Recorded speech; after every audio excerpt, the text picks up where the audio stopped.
2026-এর মাঝামাঝি আমিও বিয়ে করছি। তনুশ্রীর বিয়ের পর বিশেষ ঘোষণা অভিনেতা রুদ্রনীলের। একটা সময় গভীর প্রেমে ছিলেন অভিনেত্রী তনুশ্রী চক্রবর্তী এবং অভিনেতা রুদ্রনীল ঘোষ। বিচ্ছেদের অনেক বছর পেরিয়ে গেছে।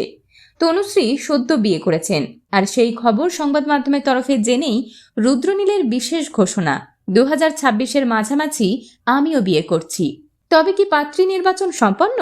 সংবাদ মাধ্যমের তরফে প্রশ্ন রাখতেই রুদ্রনীলের দাবি, পাত্রী নির্বাচন করিনি, তবে আমার মতো ট্রেন ফেল করা প্যাসেঞ্জার অনেকেই আছেন, নিশ্চয়ই তেমন কাউকে পেয়ে যাব। তারপরে রসিকতায় মাতলেন অভিনেতা রুদ্রনীল। তিনি বলেন, তনুশ্রী আর আমি বাকি ছিলাম, ও শুভ কাজ সেরে ফেলল। এরপরেও বিয়ে না করলে ব্যাপারটা খুব খারাপ দেখায়।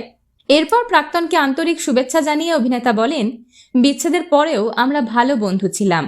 বন্ধু যখন ভালো থাকে তখন মন আপনা থেকেই ভালো হয়ে যায়। পাশাপাশি আফসোসও করেছেন, কলকাতায় বিয়ে করলে নিশ্চয়ই তনুশ্রী তাকে নিমন্ত্রণ করতেন, পাত পেরে কবজি ডুবিয়ে খেতে পারতাম, সেটা হলো না। রুদ্রনীলের আক্ষেপ বলতে এটুকুই। ভিডিওটি ভালো লাগলে লাইক করুন এবং চ্যানেলটি সাবস্ক্রাইব করে সঙ্গে থাকুন।